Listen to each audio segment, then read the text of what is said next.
As they finished the first dome, Tibbs was already on record pace.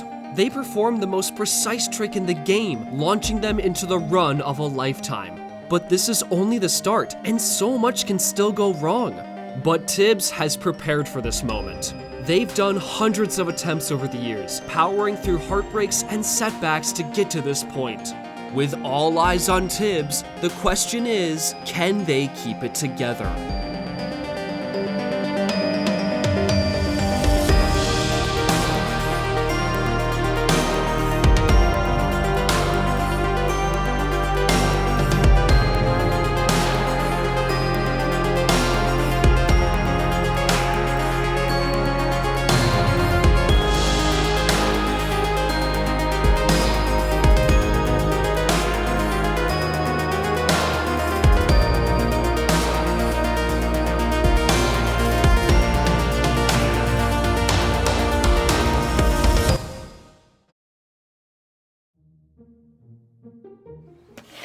How do you feel about not suffering today? Oh, that's quite a change of pace. As long as we don't do that surfing level over and over again. Hey, I'm not against trying to improve our times, but it's up to you.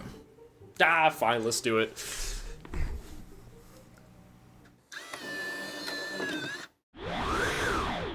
That looks slightly questionable.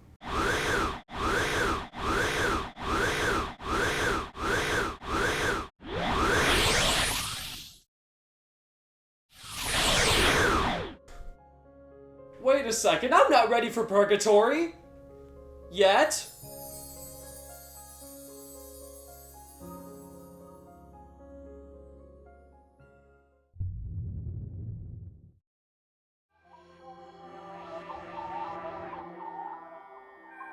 November 2007, Nintendo debuts Mario Galaxy on the Wii. Millions of people congregated to get the new 3D Mario, and it did not disappoint. This game was unlike any Mario title that came before, capturing hearts with its levels and atmosphere. For some, this love translated into speedruns.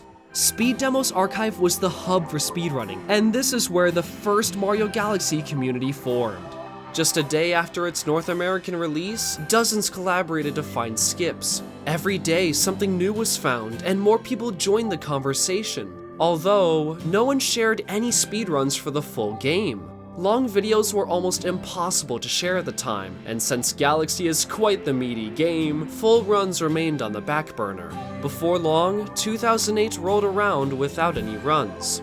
Then, on January 13th, 2008, the very first speedrun was recorded.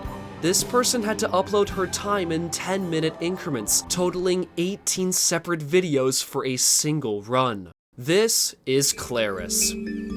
Starting off, her speedrun looks basic at a glance. The 2 Star Festival cutscenes take up the first few minutes, and the beginning of Gateway Galaxy is pretty simple. But it doesn't take long to approach the first skip. When Claris enters the pipe at the end of Gateway, she immediately jumps backwards. This awkward movement prevents the Luma text box from appearing, saving 10 seconds. Following that, she grabs the Grand Star and enters the main hub world. To complete the game, you need to unlock a minimum of 5 domes located on the Comet Observatory. Each dome houses multiple galaxies, each containing between 1 to 6 stars. When you obtain 60 stars, the last level is unlocked, where the final battle commences. Many skips throughout the game were found by glitch hunters on SDA, chief among them being a rookie. They found dozens of time saves by circumventing barriers that the developers oversaw. For example, slopes are supposed to make Mario slide to prevent him from ascending, but a rookie realized you can shake the Wiimote to spin up slopes and cancel the animation. This saves Claris about 30 seconds in Honey Hive alone. There's a large volume of discoveries, with highlights including Bubble Breeze Galaxy, where you can hop on the rocks and long jump straight to the star. There's beautiful skips throughout the game, each found by dedicated players on SDA. Claris defeats Bowser and collects the final Grand Star with a time of 3 hours, 1 minute, and 46 seconds. This far surpassed players' expectations, and it sparked a new wave of activity. Dozens joined the scene to find skips, speedrun individual levels, and all in all have a good time. But eventually, interest faded and everyone moved on. By 2011, Claris's time celebrated its 3-year anniversary, uncontested by anyone. Now, this wasn't because it was flawless. The run actually had a total of 9 deaths. It's a decent start, but it was due for an improvement. Luckily, Joselle came along. As a part of Games Done Quick, a charity event that hosts a variety of speedruns, Joselle signed up to run Mario Galaxy. This is the game's big moment to shine in the spotlight. But within the first few seconds, Joselle does something radically different from Claris. She decides to play as Luigi. Mario and Luigi are very similar, but they have key differences. As Luigi, you skip the opening cinematics during the prologue, saving 5 minutes over Mario. There's also small movement differences, the most important being Luigi's higher jump. This minute but critical change makes 90% of the skips easier. Consequently, Luigi is placed in a separate category from the Mario speedrun, both named Any % Mario and Any % Luigi. Joselle's run was well executed, and she helped bring more exposure to Galaxy as she continued her Luigi journey. But Mario wasn't so lucky. He lacks the height advantage, and he has to go through the opening cinematic every restart. When you have someone who's more versatile in every way, why pick the harder option? However, there are those who embrace his shortcomings. If some skips are easier with Luigi, then others will find a way to make them possible with Mario. They'll defy the odds to prove that they can still achieve incredible times. And that's what Conku did. On June 11th, 2011, Conku recorded the second ever Mario speedrun. Considering that it's been over 3 years since Claris's run, many new strategies are present. Starting in the Mega Leg fight, you're supposed to break open this cage to launch toward the boss planet. But if you instead triple jump off the starting platform, you'll switch gravity fields and fall straight to the boss. From there, touch the square and the fight proceeds as normal. The new skip in Ghostly 1 is a little more convoluted. Instead of using the key to open the mansion door, Conku long jumps into the void.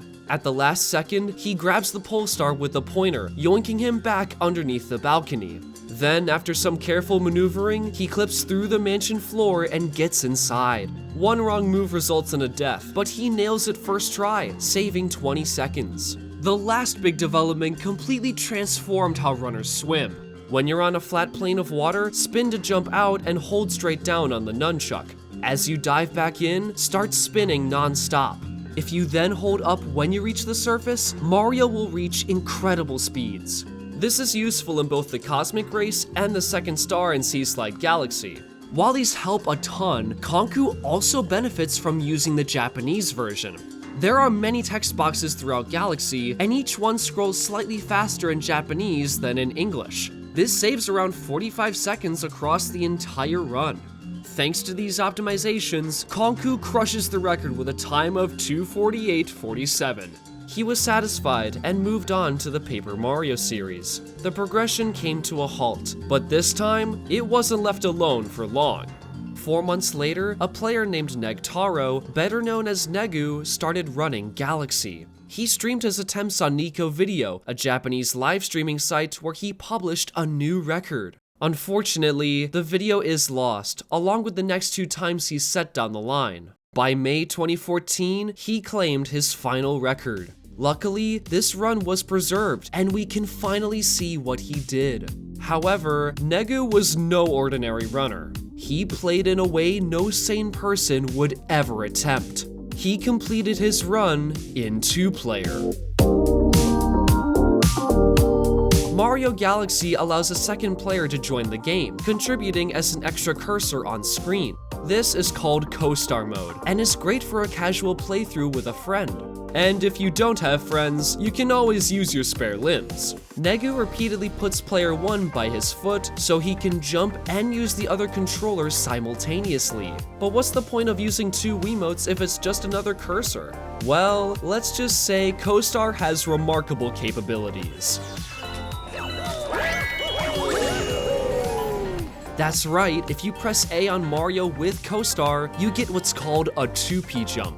This can be done in midair and on the ground, creating tons of otherwise impossible skips. With this, he executed one of Aruki's biggest finds. In Honey Hive Galaxy, the first star guides you through 3 planets: the starting planet, the pond planet, and the Queen's Castle. Afterwards, you're sent to the star, which just so happens to be located on a giant tree at the starting planet. Negu climbs up the hill and reaches the highest point. From there, he double jumps into a 2P jump, which gets him high enough to wall kick off the tree. By holding the joystick in the direction Mario is facing, you can jump and spin over and over to ascend. There is one glaring problem. Negu isn't on the star tree, but on the tree next to it. With no other choice, he leaps for it.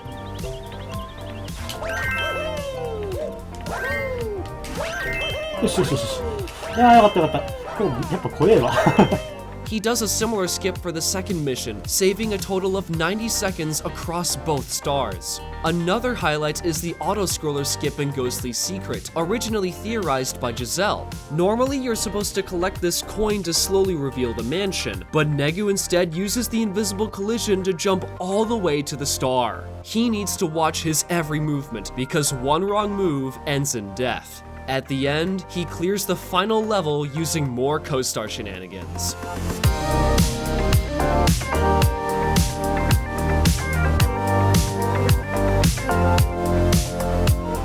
He embraced the added challenge, and it led to him demolishing the record.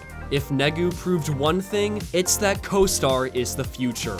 Later that year, Speedrun.com was founded, and runners poured their times into the website. All of them were talented, but no one could reach Negu's level of consistency. By 2016, over 100 people were on the leaderboard, and second place was still 5 minutes behind. His run was essentially untouchable. During this record slump, Joselle was discovering numerous quirks about Galaxy, one in particular regarding the game's physics. When you leave an area that affects your gravity, you'll occasionally obtain a subtle tilt effect. Triple jumping with said tilt sends you slightly higher than normal, to the point where it's hard to notice. This eases the Beach Bowl 1 jump by using the leaves to get tilt so you can make the final leap. Although tilt jumps became obsolete when factoring co-star, this is still a crucial discovery.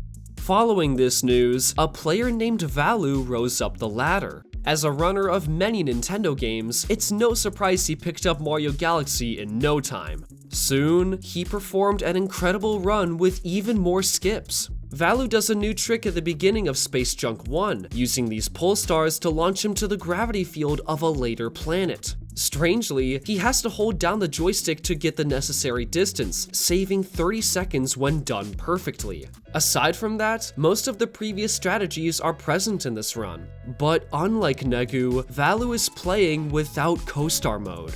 This puts him at a great disadvantage, but surprisingly, he keeps up with the record. So why did he choose one player over co-star? During this period, most simply weren't comfortable controlling 2 players at once. There was an unwritten rule to not use co-star, even though everyone knew it was technically faster. Joselle's tilt tech proved useful for Vallu after all, making the one-player Beach Bowl jump possible. The most impressive part though was the tree skip. With a perfect slide, you can clear the jump without co-star. Lining up all the pieces is incredibly precise, and one misstep can send you all the way to the bottom, but it looks insanely cool. Community members watched Vallu's stream, anxiously awaiting a new potential record.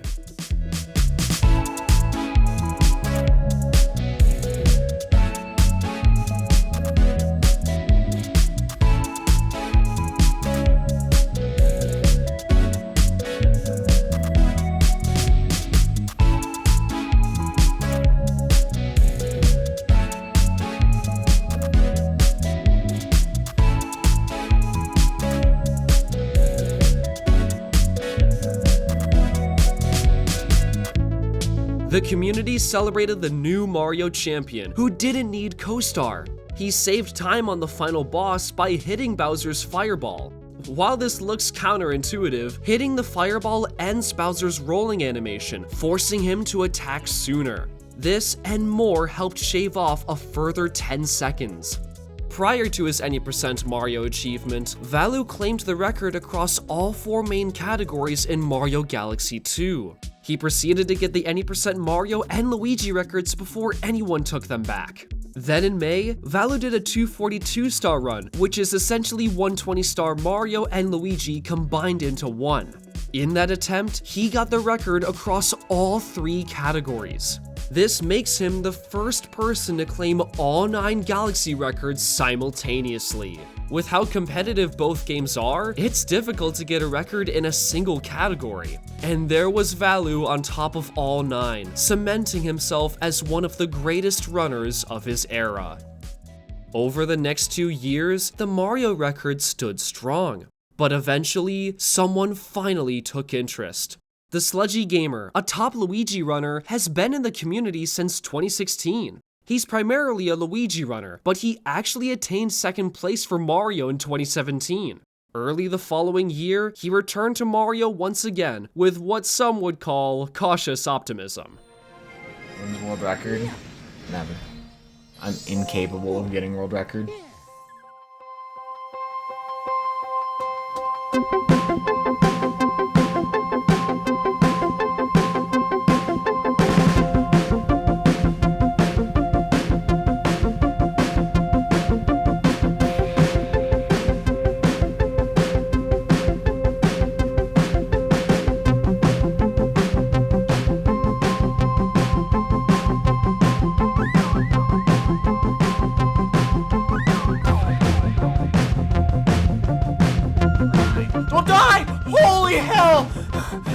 Oh my god!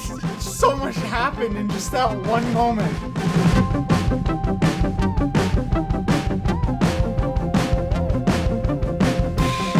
I'm gonna go to the bathroom.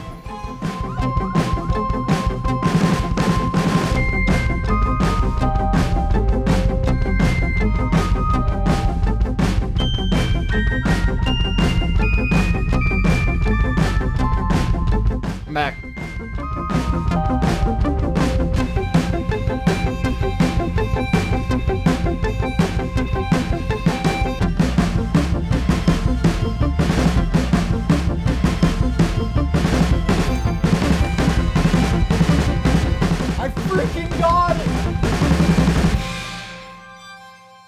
Not only did he prove himself wrong, he completed the first Deathless Mario record. He found a skip in Space Junk 1 that innovated on a co-star strategy. You're supposed to free the Toads to lower the ship in order to reach the mini launch star. With 2-player, this is bypassed easily, but Sludgy found an alternative. This is a boosted triple jump. To get the trick, you need to start a double jump on curved gravity and hold neutral in the air. If you hold forward just before executing the 3rd jump, you'll reach insane height. Add in a 5-second time save in Bowser's Star Reactor, and that's all the new time saves. He could have left the record there, but Sludgy had different plans.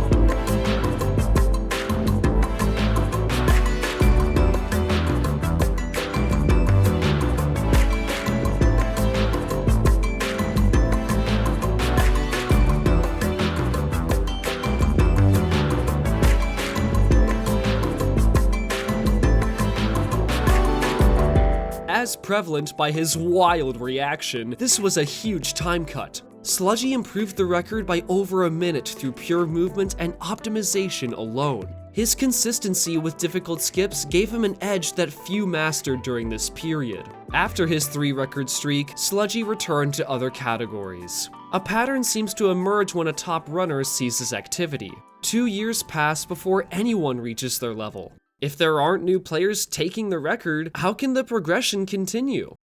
By asking a former record holder to come back.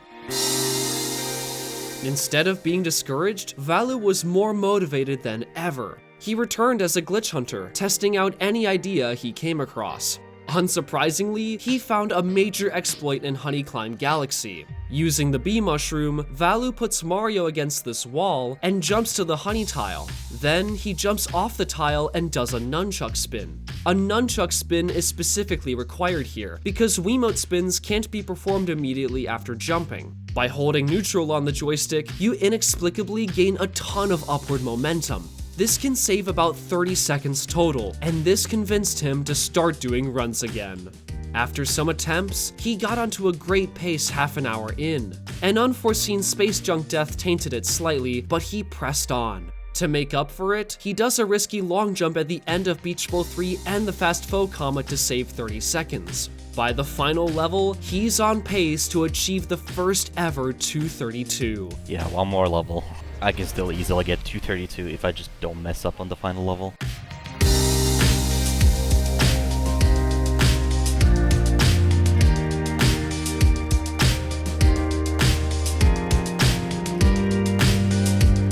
What the fuck?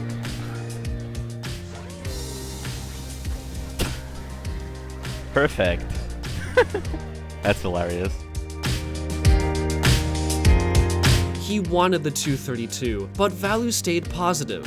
This is still a great time regardless of the barrier, plus he's the first runner to reclaim the record. Vallu moved on to other categories and broke many milestones, but his journey in Any Percent Mario was over. While much seemed to stay stagnant for the next year, a storm was brewing beneath the surface. Someone new was slowly rising up the ranks. Whoever this is, it's clear he means business.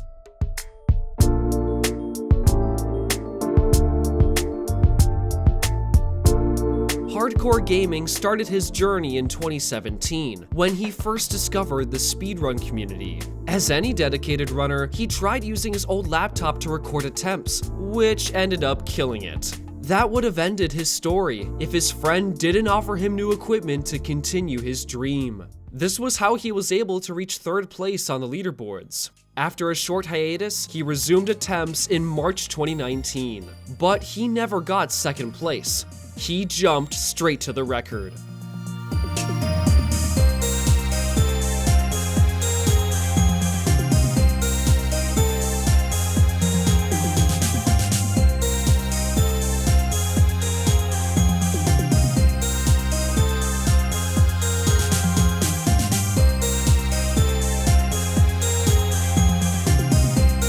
So this run was good. I didn't expect to get record this quickly.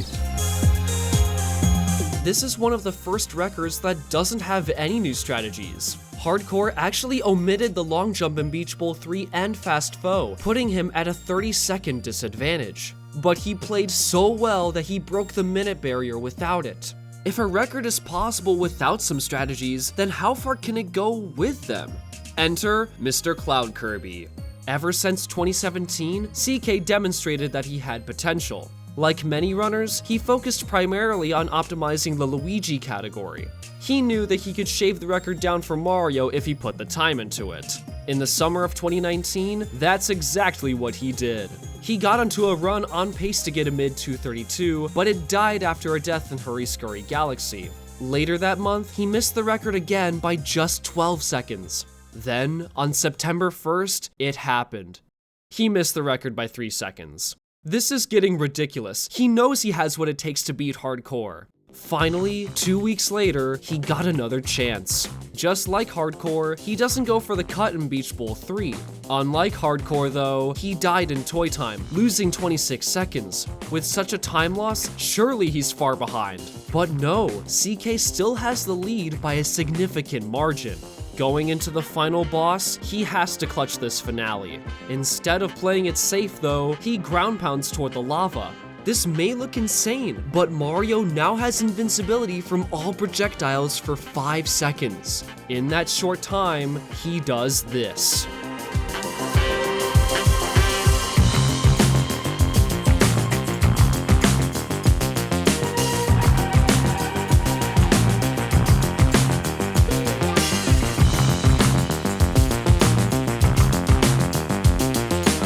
We got it. We fucking got it. After 2 fucking years. CK's grind finally paid off. This was a big accomplishment, and he felt safe enough to venture elsewhere. But after switching to 120 stars, any percent kept calling back. Despite achieving his goal, deep down, he knows there's still a lot of wiggle room. He listed out his time losses, practicing everything that needs attention. 231 is inches away, and CK is going to do everything he can to break the barrier. Once he moved the goalpost, he got on a good run with no distinct hiccups. The worst mistake was a couple missed wall jumps, which isn't bad for a run this long. And no, he's not behind like his splits show. CK chose to compare against his sum of best segments, or in other words, his best time for each individual level. LiveSplit keeps track of your personal record for a segment and adds each one together to generate the best time you could theoretically achieve. While he's a minute behind his SOB, that's really good considering he's an hour in. As the run continues, he expects to make a mistake somewhere that will tarnish his pace, but he plays beautifully without anything interrupting his progress.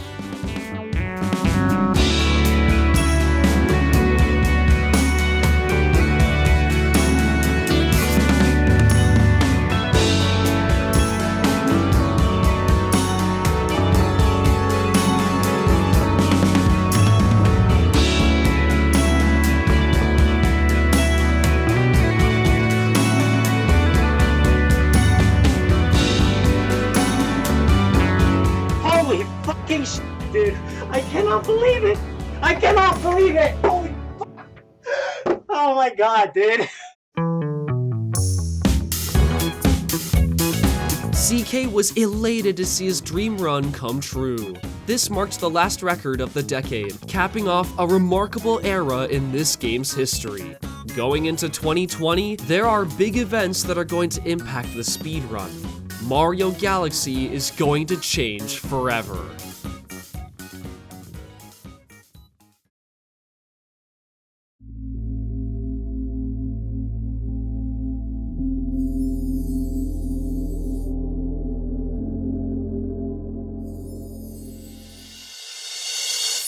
Whoa, it's a giant floating light that can read! And it talks! Please. Oh. Oh yeah? Well then, where are we? Oh. Oh, that explains why it's so empty. Look. Oh. So you're saying I can do anything I want around here without consequence? And that I can view my memories? Let us begin. Oh, that sounds fun. Why does it sound like an engine's revving? Oh. Oh, good. For a second, I thought we were... Back in November 2006, the Wii released to critical acclaim among Nintendo fans. Millions picked up a controller for the first time, and it became a global phenomenon. That praise can't be spared for its successor, the Wii U. This was essentially a better Wii, but due to poor advertising and disappointing releases, it failed to capture the same essence. However, it does have a unique feature called the Wii U Virtual Console. The Virtual Console allows games from older platforms to run on Wii U, including Wii games. Why else is this beneficial? Let's compare the loading times between Wii and Wii U after the Start Git cutscene.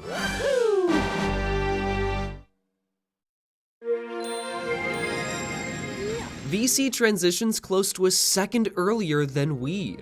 This may seem minuscule, but there are many loading screens throughout the run. Compound this with level load times plus additional lag, and the differences are night and day. So it begs the question, if CK was playing on Wii U, how different would his time be? Yeah, if he was playing on Wii U, he'd be seconds away from a sub 230. So why wasn't he using it? Well, the Wii U is region locked, meaning that certain countries receive different versions of the console. Runners need a Wii U from Japan to use Japanese text, which was a struggle for many to obtain. The other versions didn't save enough time to make VC worth it. Just when it looked hopeless, a runner named Saria came to the rescue. With the help of Flump, they created a mod that bypasses the regional barrier, allowing any version of the console to run Japanese VC. This was revolutionary, and in May 2020, Hardcore became one of the first to successfully mod his Wii U. He was dedicated to getting a sub 230, and embracing VC gave him the perfect opportunity. The faster load times helped a lot, because he got on a great run on May 26th. Each area was performed incredibly, and nothing slowed him down. Everything was looking bright, and then...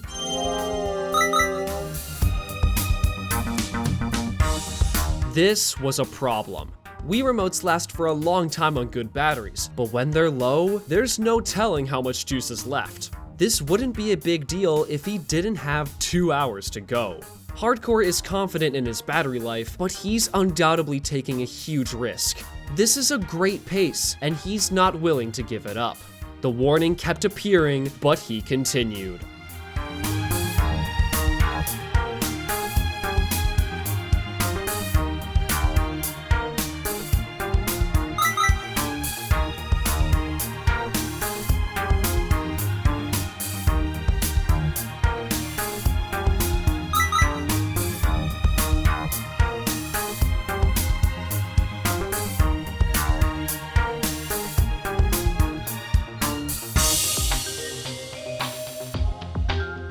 Hardcore had mixed feelings about this accomplishment. It's the first sub 230, and yet it didn't feel earned. Now, if this was completed on Wii, this would still be a record by 7 seconds, which feels kind of underwhelming. After all, CK had 0 deaths. This heavily contrasts Hardcore, who got carried by the faster loads despite 2 deaths. That's not to take away from this record, because it was well executed and garnered lots of attention.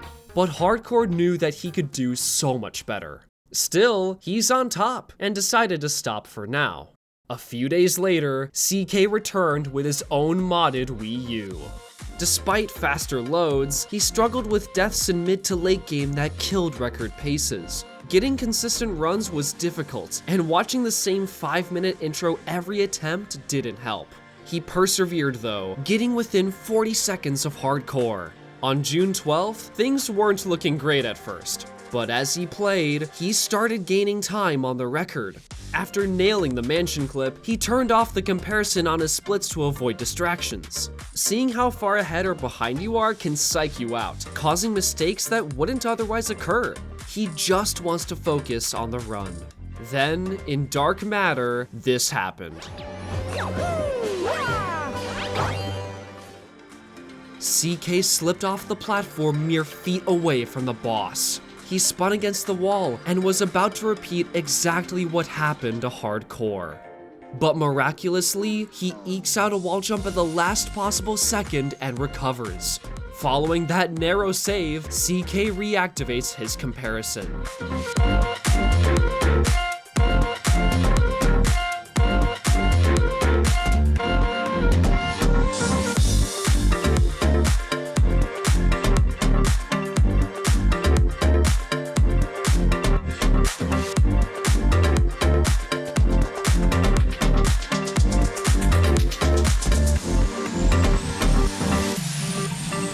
It's not a 228, but this is dang good nonetheless. The community celebrated, congratulating CK on the world record once again. Only this was the last time he held the top spot, concluding his legacy in any % Mario.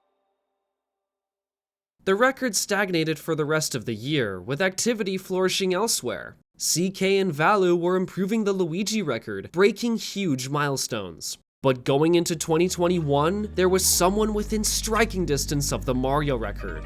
xzRockin has been in the community for years, working up the ranks behind the scenes. When he accessed Japanese VC, he got just a handful of seconds off CK. And on February 15th, Rockin officially took charge. He implemented new strategies that aren't huge on their own, but save a lot when compounded together. For example, he uses a faster method to climb this tower in Good Egg 1 and skips the Cataquack during Beach Bowl Secret. Unfortunately, he had a catastrophic slip-up in Gold Leaf 3 that lost him 40 seconds. Going into the finale, his best possible time read 2:29 flat. If he really wants the record, he needs to play the best Galaxy reactor of his life.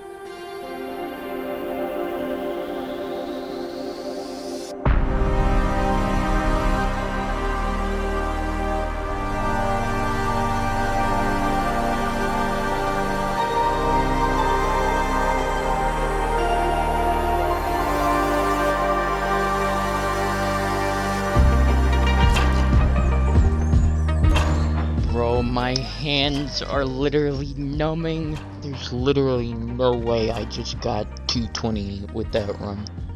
Rockin showed that the run can go so much further.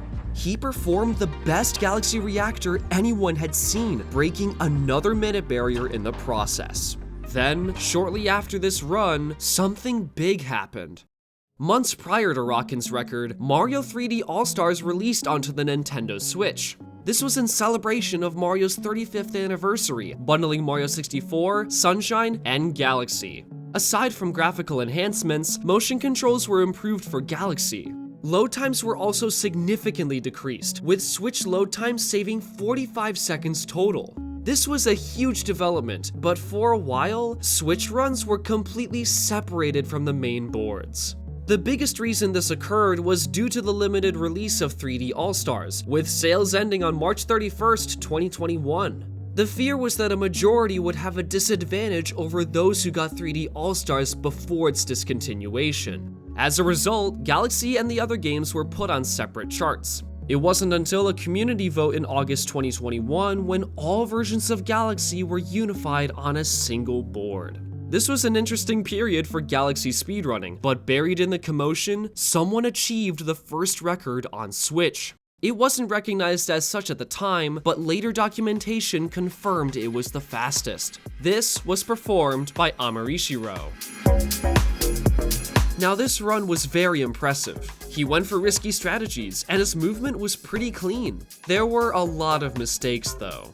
In Ghostly 1 alone, Amari spent nearly a minute struggling on Mansion Skip.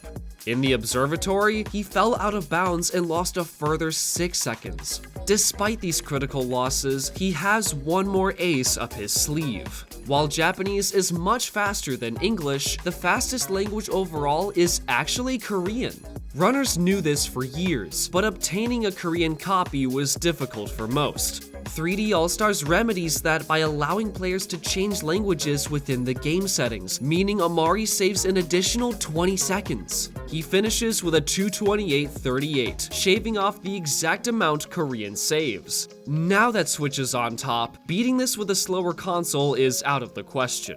After all, the community is going to change, and the Wii U era can only last so long.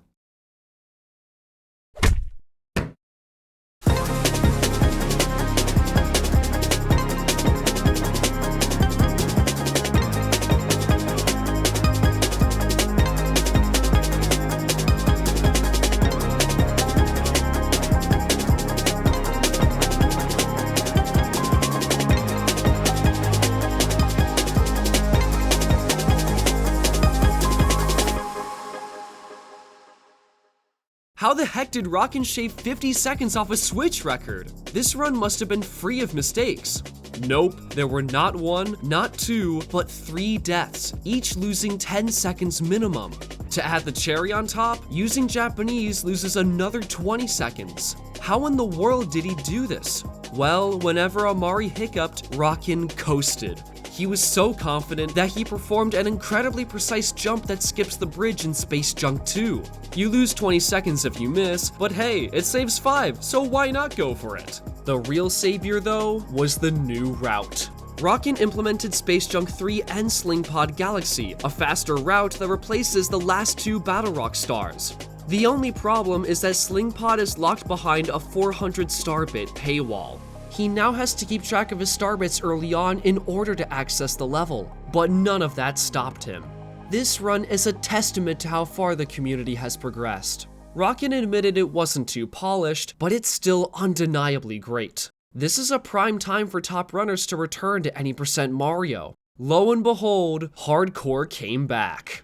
After witnessing Rockin's run, he saw the path to improvement. The new route opened doors for optimization, and he quickly hopped on the bandwagon. He poured in attempts during spring, hoping to get the record. On May 6th, he got his chance. At first, he struggled on the triple jump in Space Junk 1, which dragged him behind. Fortunately, he brought it back after a great freeze flame, and his lead was on the upswing. Suddenly, he's 90 seconds ahead of his personal best. In other words, 8 seconds ahead of Rockin. He can very likely skip 228 and get the record all in one swoop. He entered Drip Drop Galaxy, a water planet where you must hit 3 eels with Koopa shells. Hardcore was nervous, but he picked up the shell and dove into the water.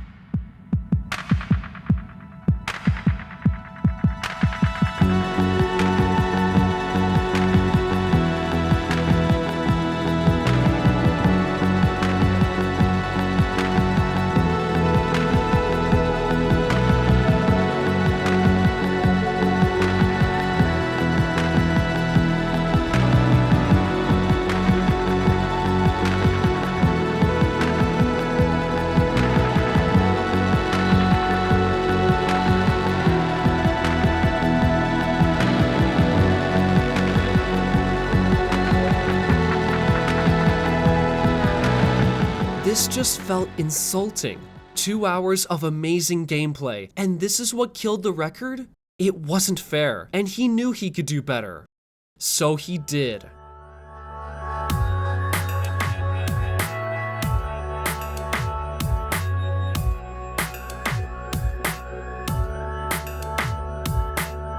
He's 35 seconds ahead of his personal best going into Dark Matter. All looked swell until he missed the gravity skip just before the boss. This was extremely unfortunate, but at least he's still ahead. Okay, surely there won't be any other major time losses. Dude, he just turned it around. I went to the right. This is looking dire. He's died multiple times, and the record's nearly out of the picture. The only way he can recover is if he somehow plays perfectly. Then, he returns to Drip Drop Galaxy. If he wants any chance, he can't make a mistake.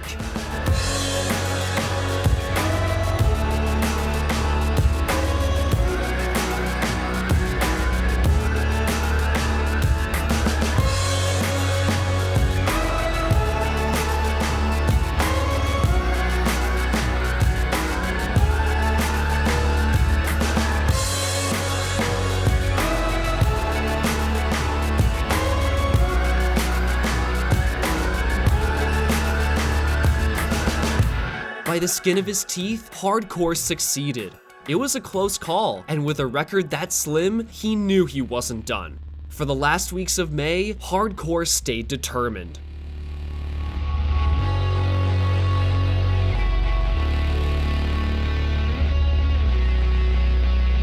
Even with a death, he knows there's time save elsewhere. He had a flawless sling pod and nailed the Dark Matter long jump with no difficulties. Thank goodness he has free time save in Toy Time.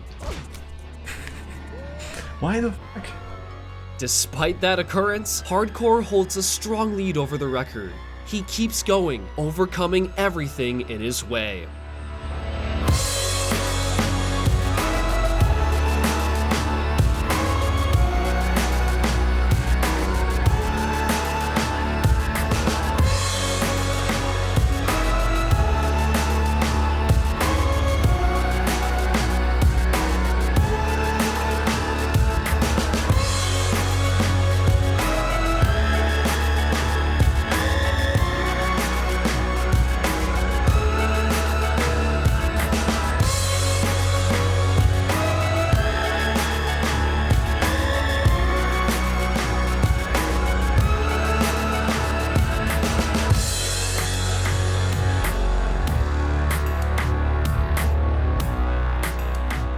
I don't know what to say.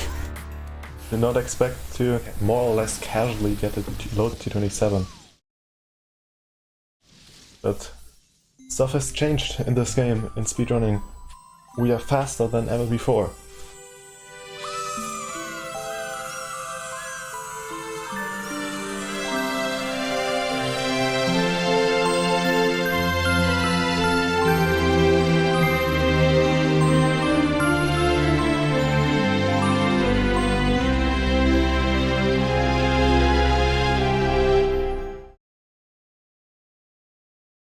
2021 became a turning point. There were many great records set that revolutionized the speedrun, but while they were able to keep the Wii U era alive, a new change was on the horizon that no one could stop.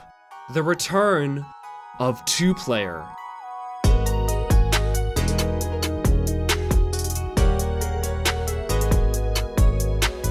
Negu's run from 2014 has stood the test of time, with no challengers arising. It's legendary, representing a bygone era in Galaxy's history. A few runners did two-player throughout the years, but most pushed it aside. Then, in the summer of 2021, a new wave of co-star players entered the field. By June, Negu's co-star time was finally beaten. I think that's it. Oh my fucking god, I think that's 2P record. 2:34.26. Holy shit.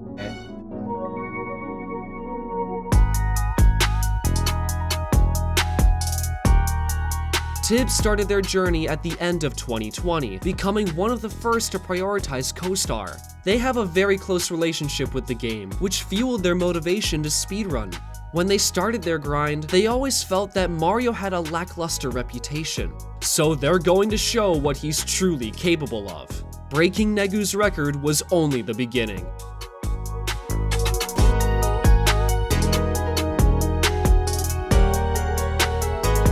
Holy wow.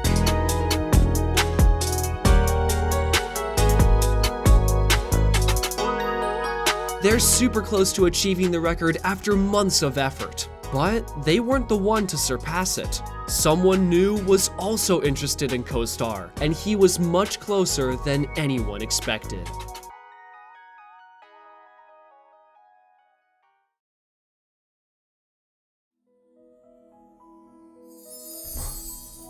I've now come to appreciate walking. Look. Oh. Besides Toy Story? Ah. Oh. Okay, fine. My best friend. Oh, that's quite a change of pace. He's been there for all of our crazy adventures. Without him, I don't know where I'd be.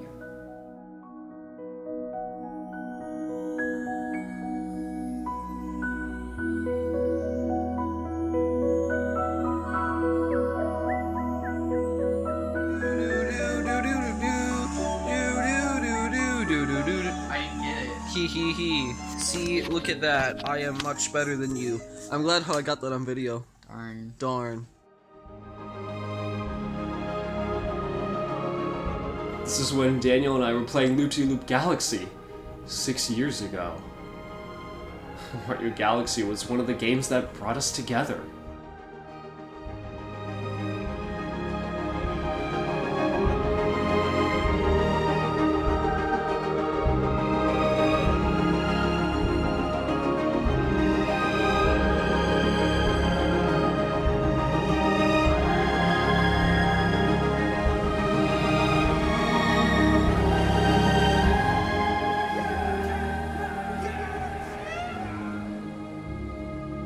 He inspired me in so many ways. Without him, I wouldn't be where I am now. Thank you for showing me all of this. Ah. Oh. Oh. Thanks for the trauma. On the west side of the United Kingdom, a country named Wales borders both England and the Irish Sea. It's famous for its friendly locals and diverse landscapes, but there's something that most don't know. Wales has one of the best Mario Galaxy players in the world. This runner is Jay.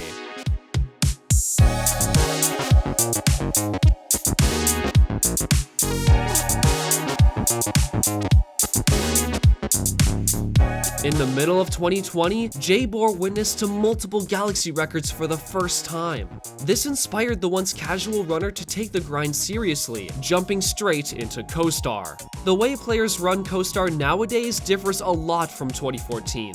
Instead of using feet, runners use tape, rubber bands, and other methods to bind the controllers. Some connect them side to side, while others do back to back, with the intent of keeping both cursors together. Adjusting to this requires a lot of practice, but players like Jay mastered it. In October 2021, Jay beat the one-player record with Co-Star, unfortunately with no surviving video. But this is incredibly significant, and the community knows there's no going back. Jay already made history, and he could stop here if he wanted. But of course he didn't. 2 levels left, chat. 2 levels left. That wasn't a good drip drop, but it was good enough.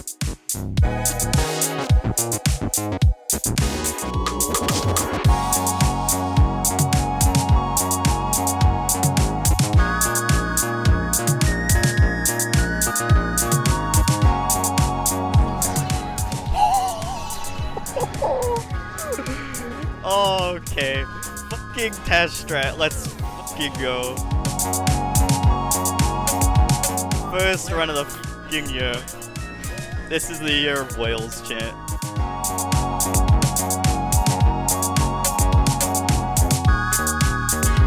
What Jay did at the end was a phase cancel on Bowser, officially named TAS Strat. TAS stands for Tool Assisted Speedrun.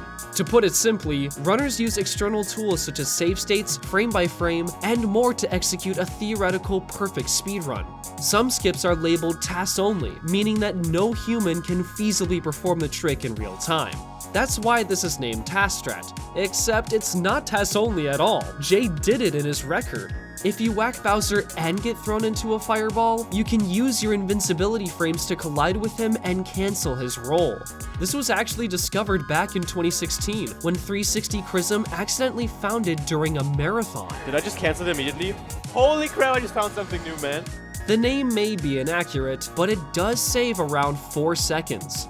If Jay got 225 so soon, what else can he accomplish? He played a lot of Mario Galaxy in the following weeks, but truth to be told, any % Mario was not his main focus. Jay fell in love with the Luigi runs, and it's the reason why he ran Galaxy in the first place. He played a variety of categories, improving times while building his community. Thankfully, he didn't leave Mario alone for long.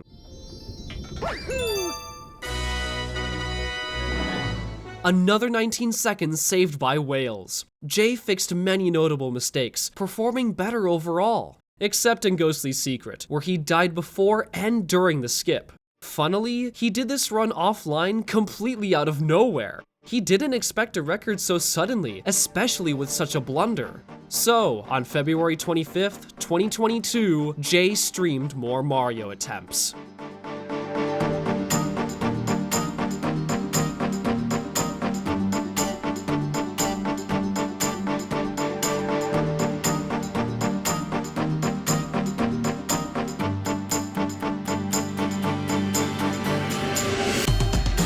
The audience watches as Jay enters the endgame on 2:24 pace. This is a huge event, so he needs to focus.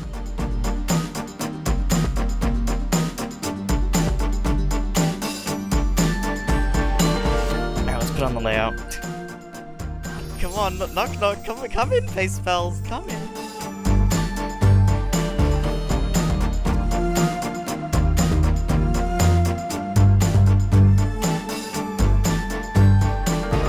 Hundreds tuned in, cheering him on as he began the final gauntlet. Here we go.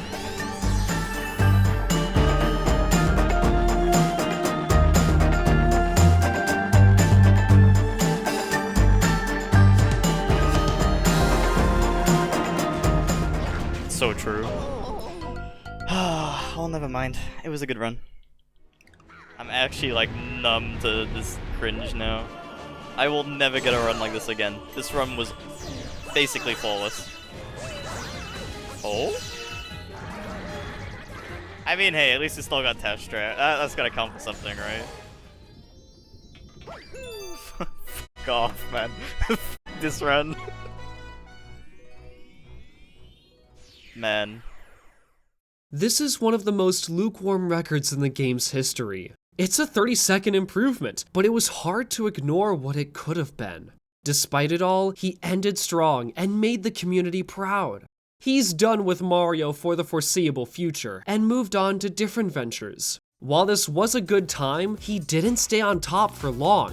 Another one-player veteran switched to co-star, and let's just say he started rocking the leaderboards. It took some practice, but Rockin got on a Jay's tail at the start of spring. He continued his momentum until he got a really strong attempt in early April. Gateway is a pretty basic mission, but that doesn't make it immune to new skips. On the tiny planet, the Luma tasks you with acquiring a key to free them. This grants you with a launch star to the next area. But instead, Rockin gets a perfect triple jump into a co-star jump to skip it, saving 20 seconds. This was found by Valopia back in late 2020, and was only just implemented due to its difficulty. That's not all. The normal Ghostly 1 skip requires the pole stars so you can clip inside the mansion. But what if you wanted to do something 10 times as difficult for a 10-second time save? Then you'll want to jump down onto this invisible ground, backflip onto an invisible ledge, spin to get on top of said ledge, and walk inside the wall straight into Luigi's room. This precise trick is called the Boolean, and Rockin completes it to skip the Boo power-up. Following a catastrophic death in Gold Leaf 1, he does everything in his power to make up for the time loss. Luckily, he pulls through, officially overtaking Wales. This is another minute broken, marking a new milestone in the books. Yet, like any top runner, he wasn't quite satisfied.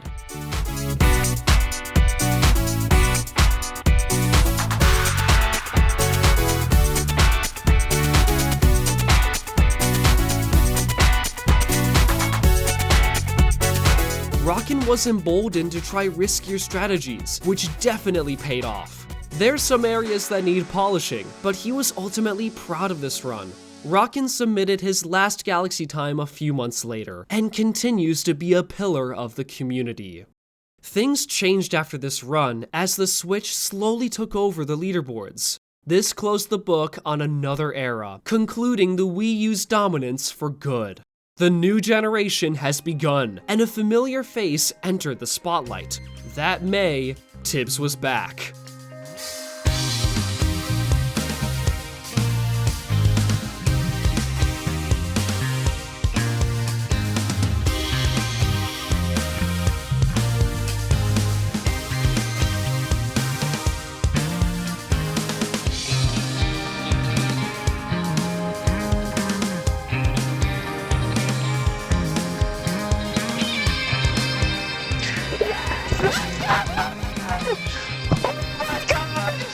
Let's fucking go! I'm still not done. I am gonna go for 23. I'm gonna get this.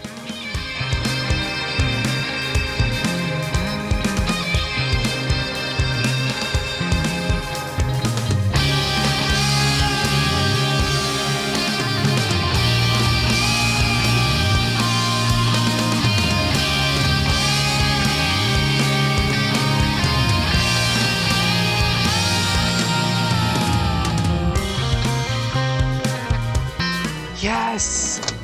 Yes! Let's fucking go! Oh my god, dude. Tibbs made history twice in just a couple weeks. The community was ecstatic to see them finally get the recognition they deserve. The run has its weak points, but when you're the first to break a minute barrier, it's hard to complain. Once they moved on to 120 star, any percent remained stagnant for a long period.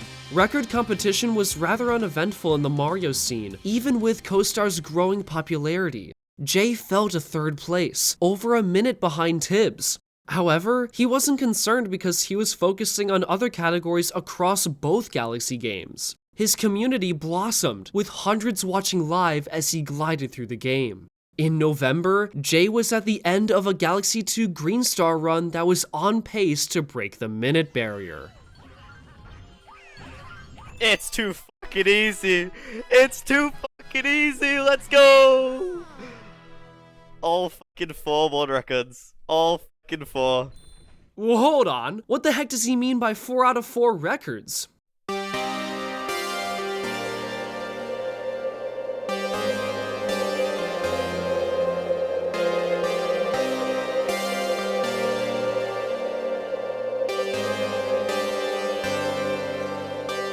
Over the last year and a half, Jay has claimed every main record in Mario Galaxy 2. On top of that, he also has 3 Galaxy 1 records. Out of all 9 categories, 7 of them belong to Jay. Nothing like this has happened since Vallu, who held all the records back in 2016. That was cool back then, but the landscape has changed dramatically over the years. Galaxy is much more competitive, with thousands of players pouring in times. Hardcore is the only other runner that got close to domination, falling just 1 record short in 2021. If he couldn't get the record sweep, what are the chances of anyone doing it? Then, in early February 2023, Jay did Luigi 120 star attempts. 509, bitches! 509! You got this. 509, 21. Jay now has 8 out of 9. Any percent Mario is the only one left standing. This is completely unprecedented. Even Jay himself wasn't initially going for the 9 out of 9. He simply played the categories he enjoyed and happened to excel in all of them. But he can no longer ignore how close he is to pure dominance. As extra motivation, he implemented a huge trick that used to be tasks only, for real this time. In August 2020, a tasser by the name of Purple Sun was experimenting in Battle Rock 1. This is the second galaxy in the fountain, and the first star has you stand on a moving platform for a full minute. For years, runners sat on this saucer with no way to save time. But when Purple started testing theories, he thought of the boosted triple jump. Since the saucer has curved edges, technically you can get a boosted triple jump. But even if that's possible, can you escape the gravity field? If you can, then how would you survive afterwards? This was Purple's answer.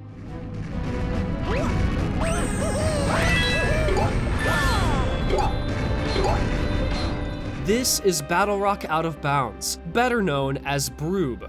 By getting a perfect triple jump, you can escape the saucer's gravity and bounce off the cannonballs. These rocks have slope properties, so you need to jump forward while dodging the other gravity fields along the way. This shaves off 20 seconds, and because you visit the level twice in the run, over 40 seconds can be saved. Now, the cannonball bounces are nearly impossible for humans to perform. Fortunately, in 2023, Tibbs found an easier method that makes the trick humanly possible. It's still risky, but Jay went all in. For the first time in over a year, he dedicated his energy into any percent Mario.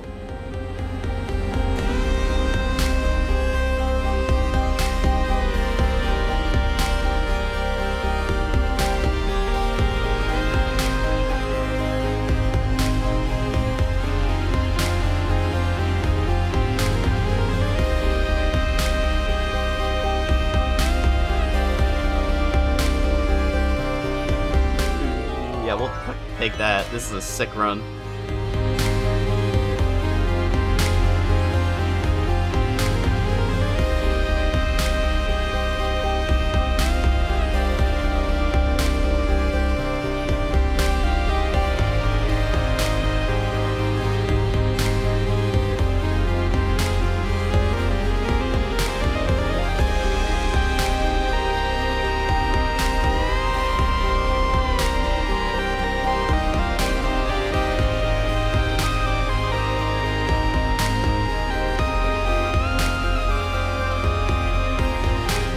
Most sketchy Bowser 3 ever, man.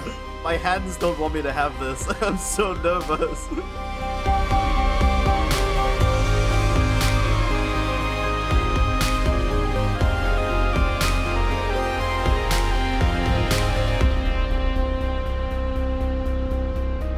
Oh, it actually fucking happened.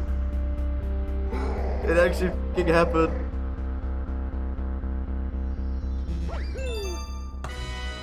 Nine out of 9. It finally fucking happened.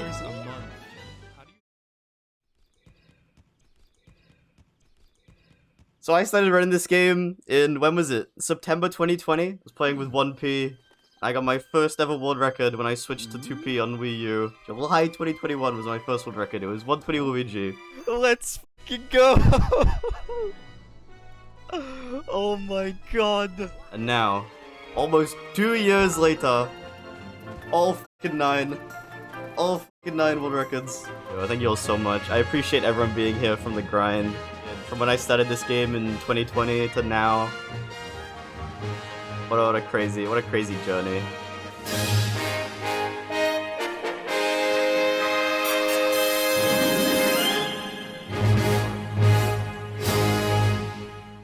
Following this milestone, the scene quieted down amidst the record sweep. Everything seemed calm. Until something bizarre happened. Many of the skips in Galaxy have been found by longtime contributors, so it shocked everyone when a relatively unknown player made a gigantic discovery. This individual is Mario and Traffic Light Fan. When he's not looking at traffic lights, Madoff hunts for glitches in Mario Galaxy. He became an expert in the community, finding exploits that no one thought to attempt. His curiosity led to the discovery of new black holes, out of bounds, and much more. Then, on one fateful day, Madoff found the biggest skip in years.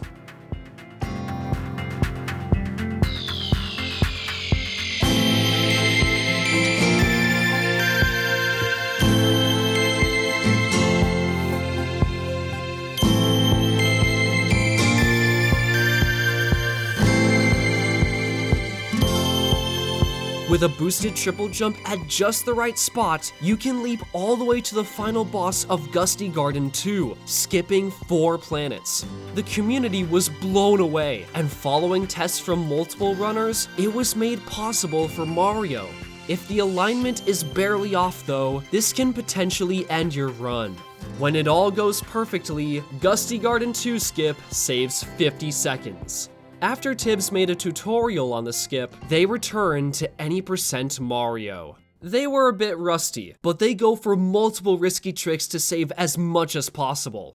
In one of their runs, the skip works perfectly, granting massive time save. As they approach the latter galaxies, all the risks were paying off.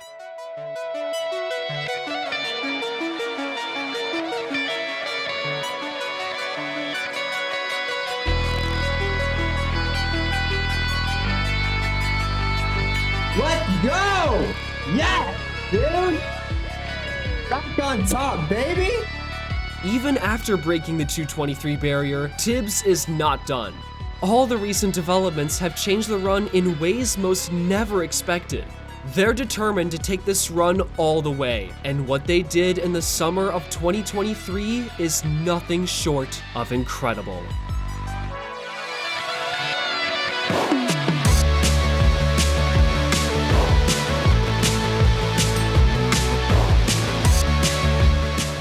Holy shit. Let's go, man!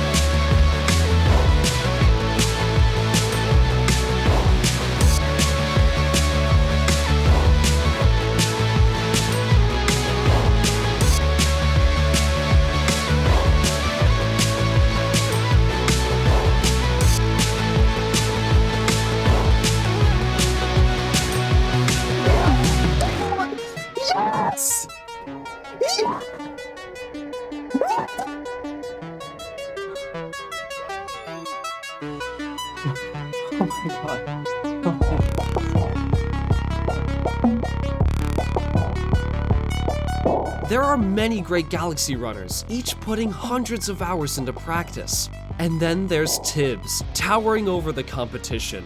This was quite a grind, and they enjoyed it. Tibbs has a strong connection with Galaxy that drew them back time and time again. This is about more than just the record. It's about finding new ways to experience a childhood.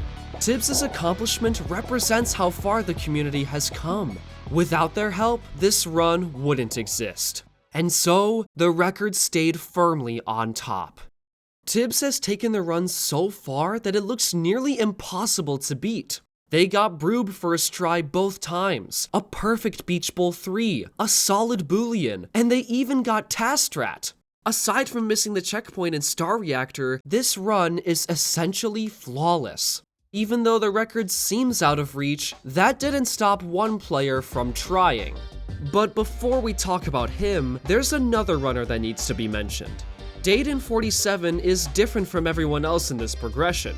He wasn't a record holder, and he didn't contribute to any skips or discoveries. No, Dayton was just a chill guy who speedran Galaxy for fun.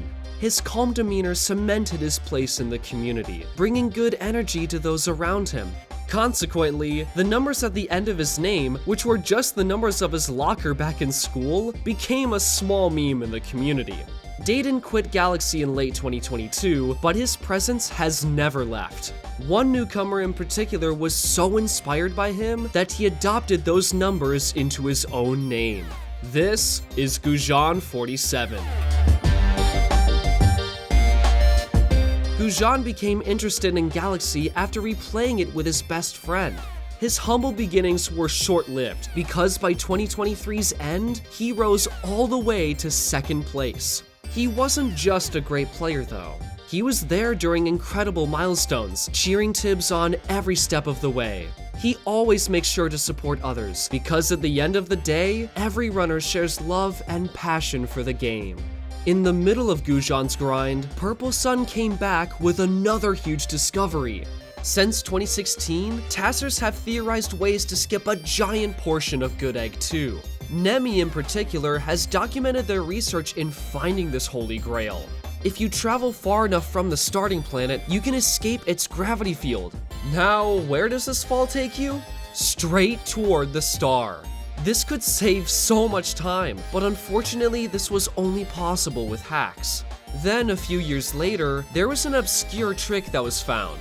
If you land on a very specific spot on a crystal, you'll start floating around as if there's no gravity. By hitting the right spot, the game tricks itself into altering your gravity, pulling you up instead of down.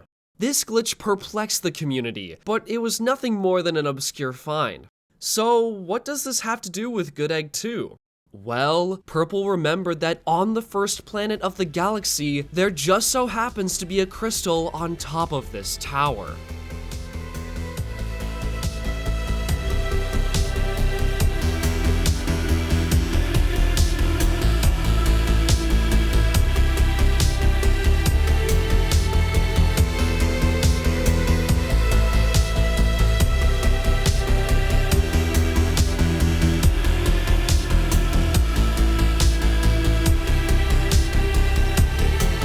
What you're seeing is unmodified gameplay of the new largest skip, the Crystal Float.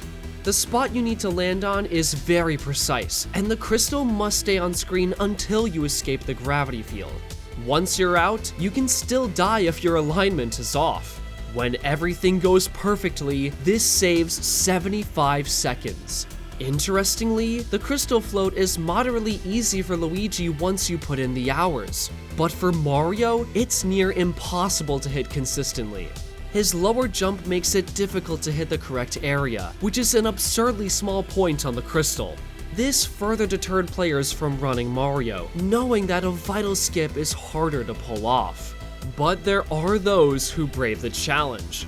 By 2024, Gujan was still improving at every turn. Time gets harder to save the more experienced you are, and cutting the last couple minutes off his personal best is extremely challenging. That February, he was on pace to break the record at the end of a run, but a painful misalignment on the drip drop star tarnished his opportunity. He finished 13 seconds off the record. Surely he'll get it soon, right? Well, Mario started to wear down on him, and he needed to step back from Galaxy. Taking time away from a speed game is normal for many runners, and sometimes it's necessary. Grinding endlessly is an exhausting experience, especially when you hit a wall. Then in June, Gujan returned with newfound motivation. He was so laser focused on the record that he forgot to have fun going for it. He wants to enjoy the process of improvement rather than locking onto a single goal. To assist his new mindset, he chose not to look at his splits. This simple change allows him to do runs without worrying about his pace. Then on June 8th, he started an attempt that lost significant time early. That changed the moment he got Crystal Float's second try. He got both of the tree skips, nailed the jumps and space junk, and while it took a bit, Broob saved significant time. Notably, he got the checkpoint skip and star reactor first try, fixing one of Tibbs' only mistakes. But since he wasn't looking at his splits, he had no idea he was 36 seconds ahead. Going into engine room, things were looking up.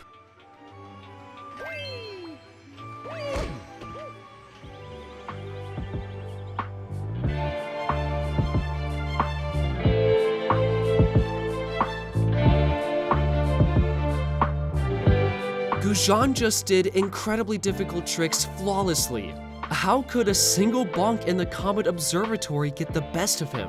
This was a giant blunder, but he refused to look at his splits. He didn't know how much time he lost, and frankly, he didn't want to know. He just kept focusing on the final levels of the run.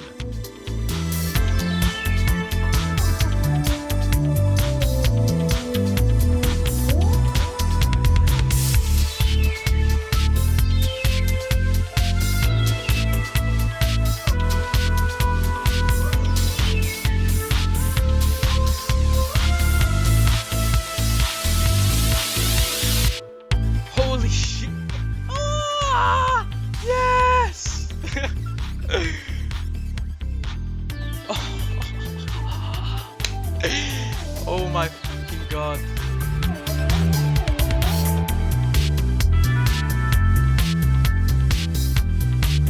When he finally broke through, he looked at how much time he lost at engine room. What? I lost 30 seconds to that shit. Are you serious? I could have been 219. Tibbs announced Gujon's accomplishment to the entire community. Congratulations flooded in, celebrating a long grind paying off. Following this, the dust settled, and the record remained stable for a while. But that bonk proves that 219 is possible. The next, and possibly last 10-minute barrier is on the cusp of being achieved. 4 years ago, sub 230 was a far-fetched vision that few entertained. Then, hardcore did it, beginning a world record domino effect. That cycle could repeat for sub 220, but it's a lot harder to save time now. Tricks are more precise, and time losses are ever more pronounced. But Gujon didn't give up. Throughout 2024, he streamed live attempts for the 219. He constantly fought for the smallest time saves, hoping for success. What was he met with?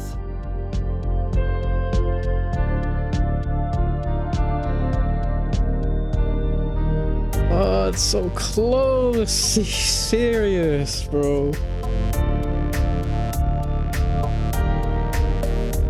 The game dashed his hopes time and time again. He can see the 219 in the distance, but it's just out of reach. It was back to the same prologue over and over and over. Yet, he kept trying, no matter how difficult it seemed. Witnessing this, Tibbs was inspired by his resilience. They were focusing on the 120 star category, but they considered returning to any % Mario. This was the category that began their journey, back when they were just another curious runner. Now, they're an integral part of the community, keeping the history and spirit of the game intact. After a long hiatus, Tibbs officially returned on December 12th, 2024. The first day was mostly D-Rust, only finishing a single run. They weren't expecting anything immediately, and were simply enjoying their favorite game. The next day, Tibbs continued to give it their best. CK was in chat, supporting them on the sidelines. The attempt was looking solid after a good start. But everyone knows that a true run doesn't begin until Crystal Float.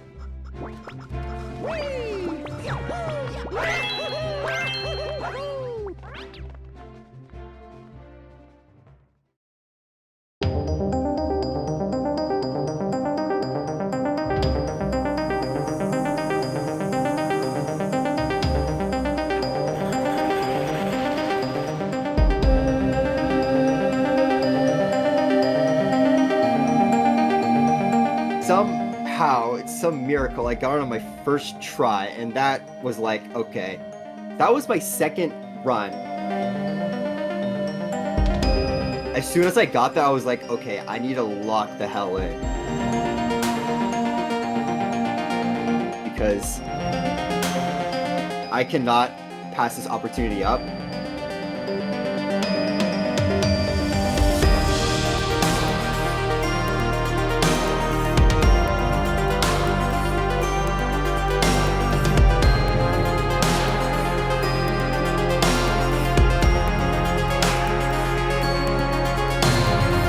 This harrowing situation is actually savable.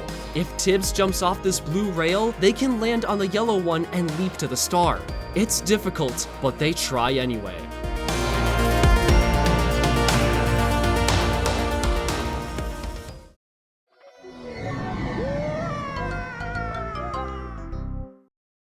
When I got that death in Slingpot, I was like, okay, whatever, like, just another death. In that moment, I was like, okay, I know I'm still on pace, but I just need to like keep it together, because as soon as you like have a bad mindset, your run's gonna die. If one thing goes wrong, you need to be able to adapt. This whole game is just a mindset. Like, you have to keep a good mindset.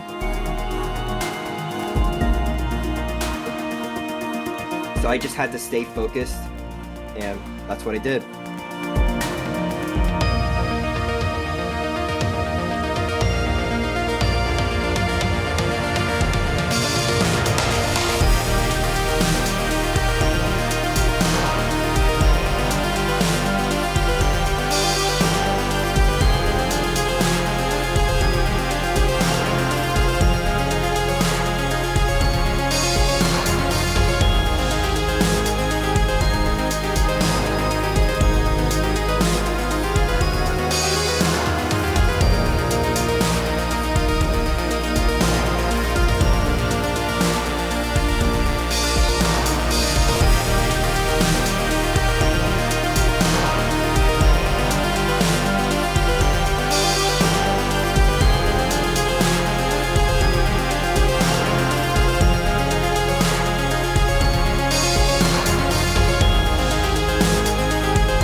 I need to shout out Gujan because he has been grinding his fucking ass off for the past 2 fucking years. He will, and I know he will eventually beat this, and I want him to beat this. And you know what? I want him to skip 219. I want him to fucking skip it because he fucking absolutely deserves it. He is more than capable of it, and he needs to get it. He needs to get it.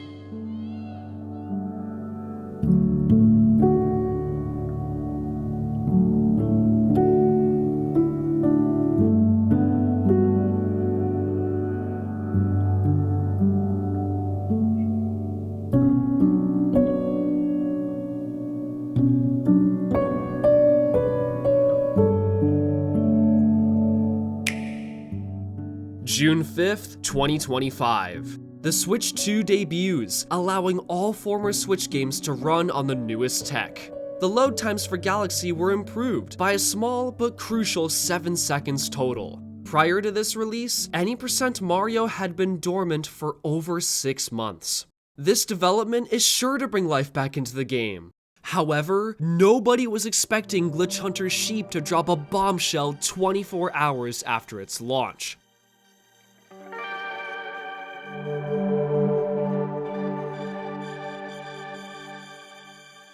This is the first cutscene of the game. Now stop. Rewind. Instead of walking forward idly, look at Mario to see how close he is to the cutscene trigger. On the same frame he contacts it, pause the game. The press needs to be correctly timed within 1/60th of a second. This opens up an invisible pause menu, only it's shifted to the right. Using sound cues, select quit game and yes. Afterwards, you'll be sent back to the title screen.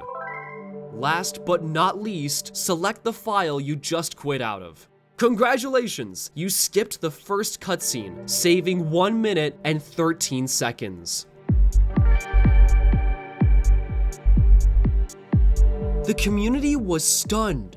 To think that this was hiding in plain sight was hard to believe, but there it was. Now the first 15 minutes have multiple run-ending skips. If you miss the frame-perfect pause, reset. If Crystal Float doesn't work within 30 seconds, it's over. And if you don't make it to the other tree, back to the start. The beginning has become so absurdly difficult that getting runs past it became a rarity, but Gujan was hopeful. With this trick, he could die once, twice, maybe thrice, and still have a shot at the record. Most runs will die early, but the skip's potential was worth the effort.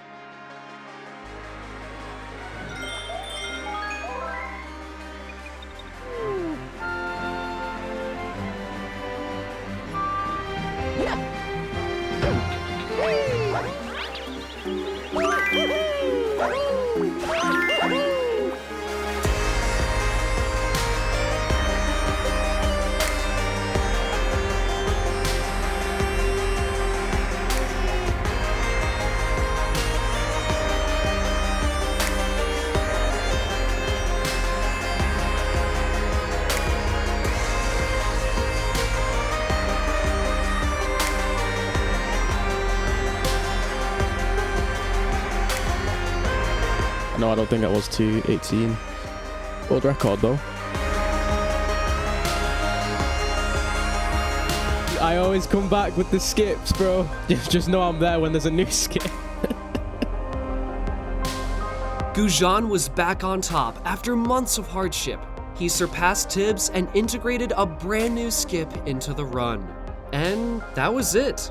This is where the progression was supposed to end, with the top 2 runners clearing what may be the last 10-minute barrier. Before long, summer was almost over, and the record remained unchanged.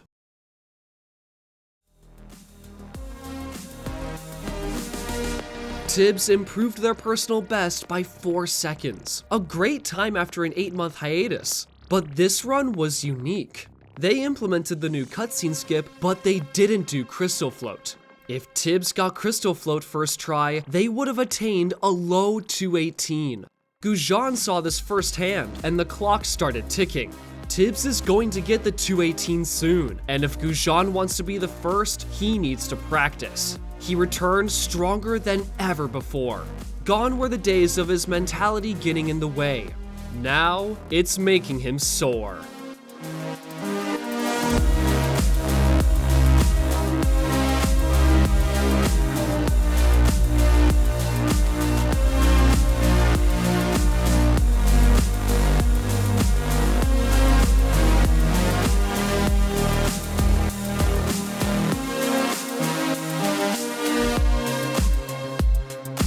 Choked so bad, man. I actually choked, but this is cool. Yeah, it's nice. That's satisfying to look at. He annihilated the sub 219, putting him nearly a full minute ahead of Tibbs. So why was his reaction so mixed? The answer lies in Gusty Garden 3. He not only died once, but twice on the same skip, losing 46 seconds. 217 is now in the cards, which is crazy. The limit keeps getting pushed, and it seems like nothing is impossible. How can anything get more insane than this?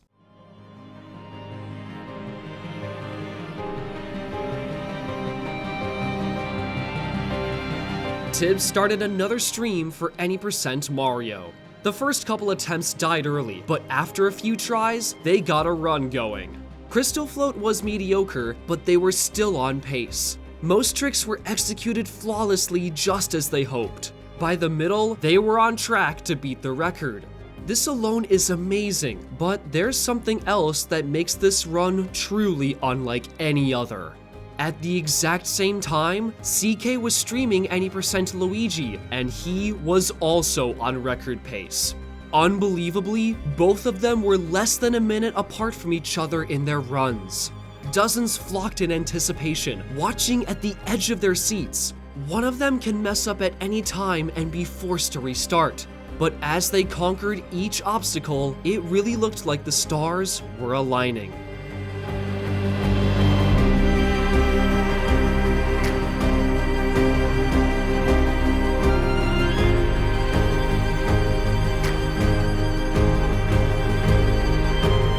Exact same point in our runs. That's crazy. Tell Tiber I said good luck.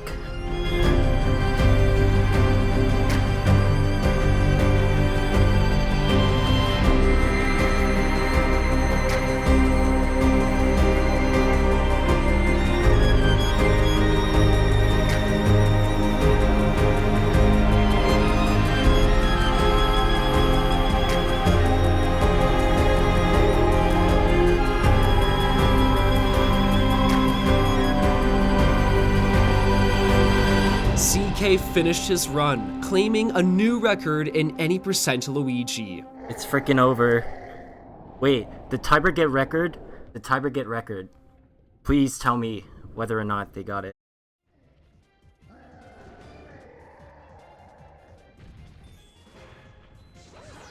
Yes! Wait.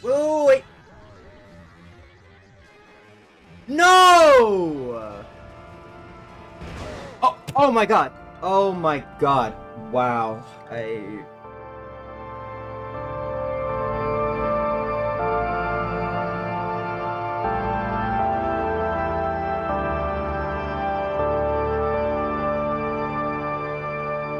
I like kept looking over. I was like, they're into Bowser 3. I'm kind of cooked. I guess I'll have to try tomorrow or something. And then I just hear the fucking death sound.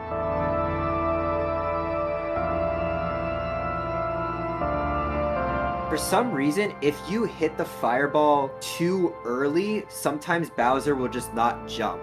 And in my brain, I'm like, okay, he spewed out 2 fireballs. The other one I hit, but the other one is still like flying over. So I was aware of that fireball, but what I wasn't aware of was my health.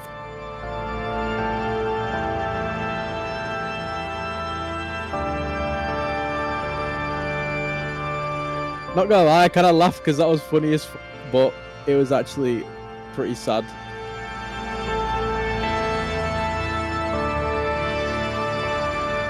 And I just felt really like embarrassed because I was like, I did not realize I was like that low on HP.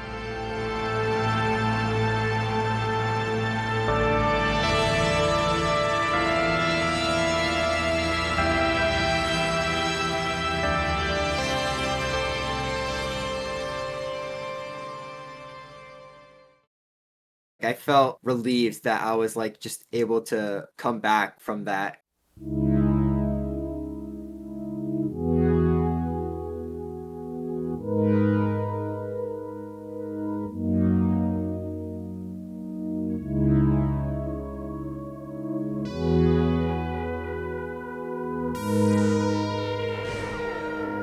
Oh my fucking finally, dude. Oh, let's go. Redemption, dude. Motherfucking redemption, man.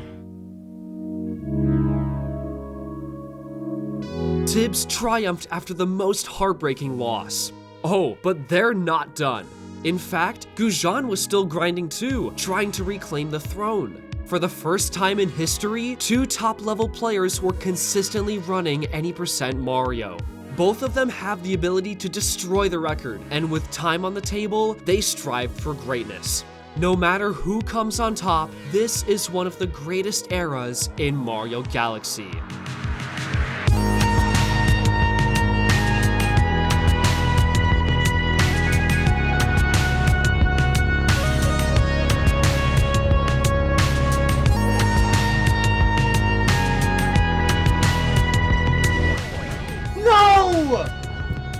Jeez, God Run's dead.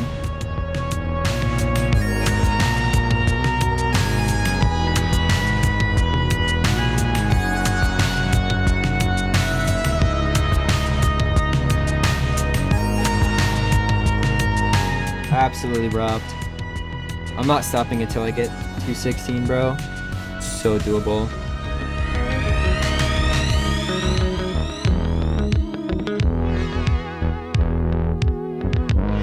No way! I don't know what was going on that day. I just wasn't able to get any runs going. Every time I would be dying to stupid I would mess up stupid stuff. It was definitely a headache, but I was like, okay, I just gotta keep pushing through. I know I'm capable of like being able to get a decent time. I just ignored like everything that was going on and just tried to lock in as much as possible.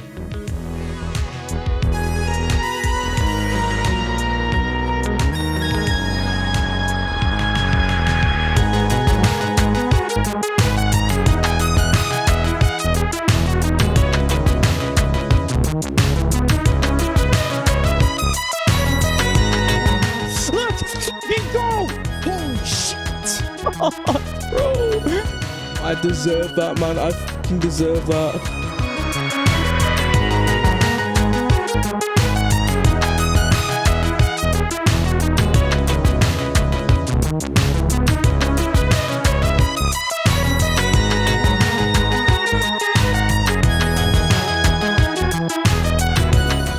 Wow. Holy shit.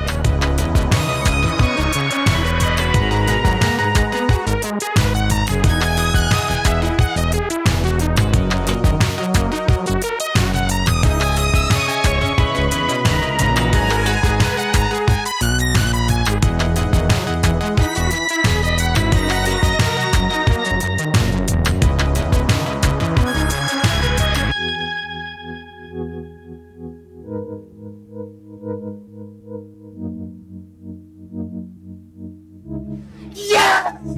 Yes! Finally! Yes! Oh my god! Oh my fucking god, man.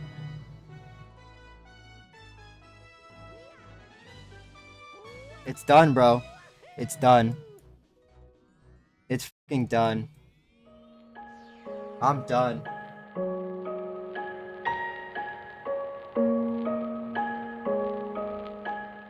This is like my childhood game. My driving factor for getting really good times in this game was nostalgia. Something about space and just seeing like the atmosphere. It's such a beautiful game. Mainly it was Tibbs that motivated me to play. I don't think I would have played if Tibbs didn't start playing. It was just really fun to see someone actually playing the category again. That just made me really happy that me grinding motivates others to grind as well. I just think that's really cool.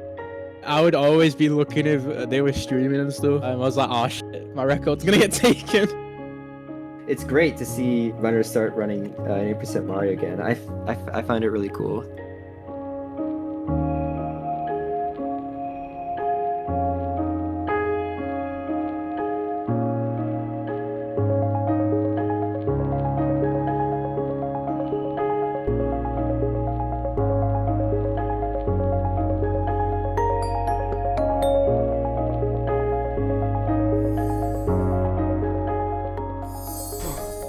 Maybe I am ready for purgatory after all. What happens now? Oh.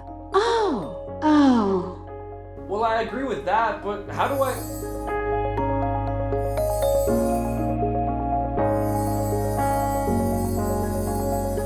Oh, wait, but where will I end up? How'll I know what to say or do from here on out?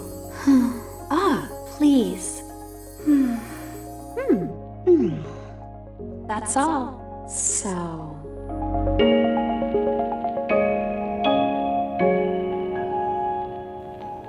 Goodbye.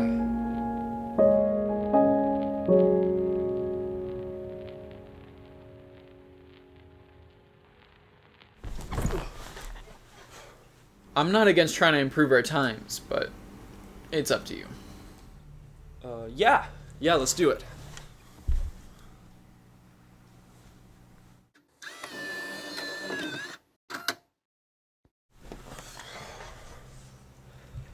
Hey Daniel, I know we've been through so much together. I mean, we went inside a pink marshmallow, we went Sonic Speed, been kidnapped. And also, I'm just glad that you're my friend. You know what, Rye? I'm glad you're my friend too. Bring it in, buddy.